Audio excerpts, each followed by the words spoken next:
আগামী কয়েকটা দিন বাংলাদেশের মানুষের জন্য খুবই সেন্সিটিভ, স্পর্শকাতর এবং অনেকে এই সময়টিকে টার্নিং পয়েন্ট হিসেবে উল্লেখ করছেন। সরকারের জাতীয় নিরাপত্তা উপদেষ্টা ডক্টর খলিলুর রহমানকে অনেকেই সন্দেহের চোখে দেখেন, রহস্যের চোখে দেখেন। সেই ডক্টর খলিলুর রহমান হঠাৎ করে কেন ওয়াশিংটন গেলেন? এবং যতটা জানা গেছে যে তিনি জরুরি ভিত্তিতেই যুক্তরাষ্ট্রে গেছেন।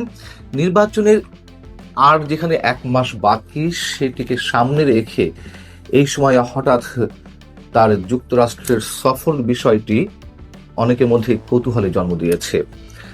কেউ কেউ বলছেন বা কোনো কোনো গণমাধ্যমে এভাবে খবর এসেছে যে সরকারের কার্যক্রম, রাজনৈতিক উত্তরণ চেষ্টা তথা কাঙ্ক্ষিত একটি জাতীয় সংসদ নির্বাচন প্রস্তুতি এবং সদ্য আরোপিত ভিসা বন্ড নিয়ে আলোচনায় ওয়াশিংটনে গেছেন জাতীয় নিরাপত্তা উপদেষ্টা ডক্টর খলিলুর রহমান। এবং তিনি বুধবার বিকালেই দুবাইগামী একটি ফ্লাইটে ঢাকা ছেড়েছেন।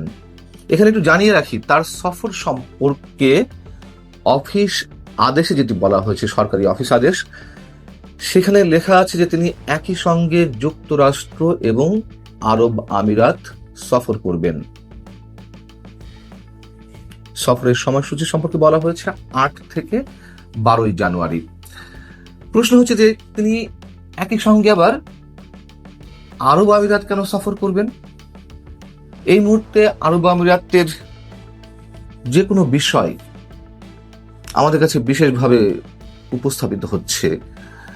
তার কারণ যুক্তরাষ্ট্র বা ভারতের যে কারোর সঙ্গে যে কোনো বৈঠক এই মুহূর্তে অনুষ্ঠিত হলে সেটি আরব আমিরাতে অনুষ্ঠিত হচ্ছে এবং সেগুলোতে নিয়মিত অংশ নিচ্ছেন ডক্টর খলিলুর রহমান।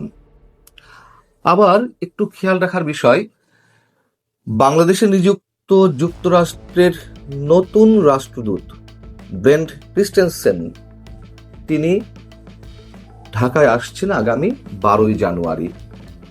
বাংলাদেশে বহুল আলোচিত, তুমুলভাবে সমালোচিত সাবেক মার্কিন রাষ্ট্রদূত পিটার থাসের পর দীর্ঘদিন চলে গেছে। তারপর কিন্তু যুক্তরাষ্ট্র তার দূত হিসেবে পাঠাচ্ছে ব্রেন্ট ক্রিস্টেনসেনকে এবং তিনি ঢাকায় এসে যেটা জানা গেছে বিভিন্ন রাজনৈতিক দলের নেতাদের সঙ্গে বৈঠক করবেন। ওদিকে আমাদের জাতীয় নিরাপত্তা উপদেষ্টা ওয়াশিংটনে কাদের সঙ্গে বৈঠক করতে চান, কাদের সঙ্গে বৈঠকের জন্য এর মধ্যে ওয়াশিংটনে আবেদন জানানো হয়েছে। তালিকায় রয়েছেন মার্কিন পররাষ্ট্র দপ্তরের রাজনীতি বিষয়ক আন্ডার সেক্রেটারি অ্যালিসন হুকার, দক্ষিণ ও মধ্য এশিয়া বিষয়ক অ্যাসিস্ট্যান্ট সেক্রেটারি এস পল কাপুর এবং ওয়াশিংটন সফরে থাকা নয়াদিল্লির অর্থাৎ ভারতে নিযুক্ত মার্কিন রাষ্ট্রদূত এবং দক্ষিণ ও মধ্য এশিয়া বিষয়ক মার্কিন যুক্তরাষ্ট্রের বিশেষ দূত সার্জিও গোরের সঙ্গে আমাদের জাতীয় নিরাপত্তা উপদেষ্টা বৈঠক করতে চান।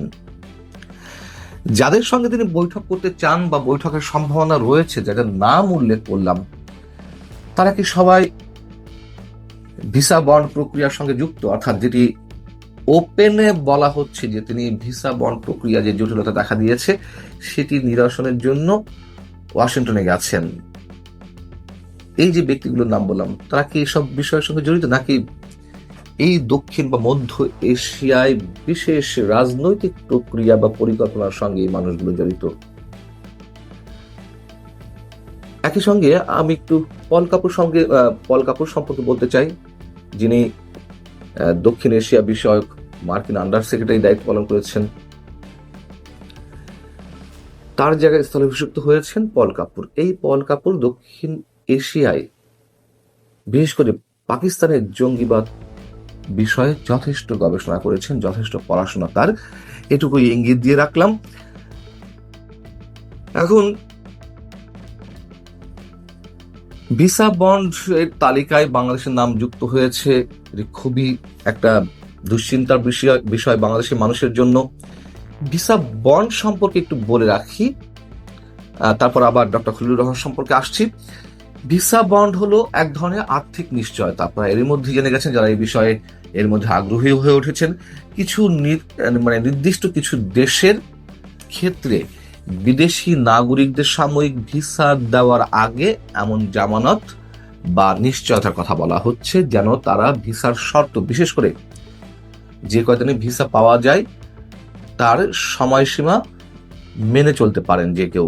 এবং প্রতি বছর যুক্তরাষ্ট্র বাংলাদেশের হাজারো শিক্ষার্থী কিংবা পর্যটক এবং কর্মীকে অস্থায়ী নন ইমিগ্রেন্ট ভিসা দেয়। এসব ভিসার মেয়াদ কয়েক সপ্তাহ থেকে কয়েক বছরও হতে পারে, শুধু বাংলাদেশ নয়, আমি অন্যান্য দেশের ক্ষেত্রেও বলছি। তো কোনো নন ইমিগ্রেন্ট ভিসাদারী অনুমোদিত সময়ের চেয়ে যদি বেশি সময় যুক্তরাষ্ট্রে থাকেন, সেটিকে ওভার স্টে হিসেবে চিহ্নিত করা হয় এবং এই আওতায় যারা পড়বেন তাদেরকে ওই জামানতের টাকা জরিমানা হিসেবে দিতে হবে বা কেটে রাখা হবে। তো কোন মুহূর্তে বাংলাদেশের নাম এই তালিকায় ঢুকলো? যখন কিনা বাংলাদেশ সহ বিভিন্ন রাষ্ট্র, যুক্তরাষ্ট্রে যে অতিরিক্ত শুল্ক আরোপ করা হয়েছে, সেই বিষয়টির সমাধান হয়নি এখনো পর্যন্ত, ঝুলে রয়েছে। তার পরপরই আবার এলো ভিসা বন্ডের বিষয়টি, এবং ভিসা বন্ড তালিকায় বাংলাদেশের নাম আসতে পারে, এটি কিন্তু আগে থেকেই বাংলাদেশ সরকার জানতো। প্রশ্ন হচ্ছে, ডক্টর খলিলুর রহমান যে এতটাই পারদর্শী সরকারের পক্ষ থেকে উপস্থাপন করা হয়, এটি তিনি কেন আগে থেকে বন্ধ করতে পারলেন না? কি উদ্যোগ নিয়েছিলেন তিনি?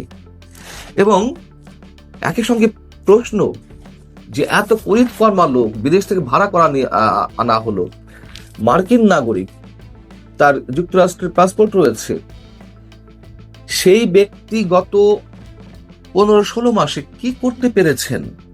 ঢাক ঢোল তো পেটানো হচ্ছিল সরকারের পক্ষ থেকে, সরকারের প্রেস উইং এর পক্ষ থেকে, যে রোহিঙ্গাদের সব নাকি ফিরিয়ে দেওয়া হবে, বাংলাদেশ থেকে সব খালি করে দেওয়া হবে। কি করেছে? আর শুল্ক আরোপের বিষয়টি তো বললাম যে এখনো ঝুলে আছে। এবার শেষ করবো যে এই যে ভিসা বন্ড তালিকায় আর কোন কোন রাষ্ট্রের নাম রয়েছে, শুধু খেয়াল করুন যে আমরা কোথায় অবস্থান করছি, যুক্তরাষ্ট্রের কাছে, এবং এই সরকারের সময়, যেখানে ডক্টর মোহাম্মদ ইউনূস নাকি সারা বিশ্বের সব বড় বড় মানুষের সঙ্গে, রাষ্ট্রপ্রধান, সরকার প্রধান, সব বিশিষ্ট ব্যক্তির সঙ্গে তার বোঝাপড়া, ওঠাপড়া, তিনি এলে কি না কি হয়ে যাবে এমনটা মনে করা হয়েছিল। 38টি দেশ এখনো পর্যন্ত এই তালিকায় অন্তর্ভুক্ত হয়েছে, যার মধ্যে বাংলাদেশে রয়েছে। এই তালিকায় আর কারা রয়েছে? Algeria, Angola, Antigua and Barbuda, Benin, Bhutan, Botswana, Burundi, Cape Verde, মধ্য আফ্রিকা প্রজাতন্ত্র, Ivory Coast, Cuba, Djibouti, Dominica, Fiji, Gabon, Gambia, Guinea, Kyrgyzstan, Malawi, Mauritania, Senegal, এরকম আরো কিছু রাষ্ট্র। বোঝা যাচ্ছে যে কোন তালিকায় আমরা পড়েছি। সবশেষ প্রশ্ন হচ্ছে যে আসলে কেন গেছেন ডক্টর খলিলুর রহমান?